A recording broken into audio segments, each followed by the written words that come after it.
కార్యకర్త ప్రకాష్ బతుకు తెరువు కోసం సొంతంగా ఆటోను కొనుక్కున్నాడు.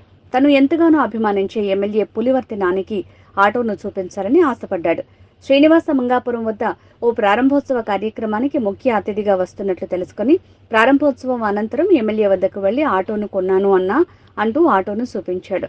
కార్యకర్త కళ్లలో ఆనందం కోసం కారు వదిలి ఆటో నడిపి 500 రూపాయలు బోనీ చేసి అభినందించిన ఎమ్మెల్యే పులివర్తి నాని. కూర్చో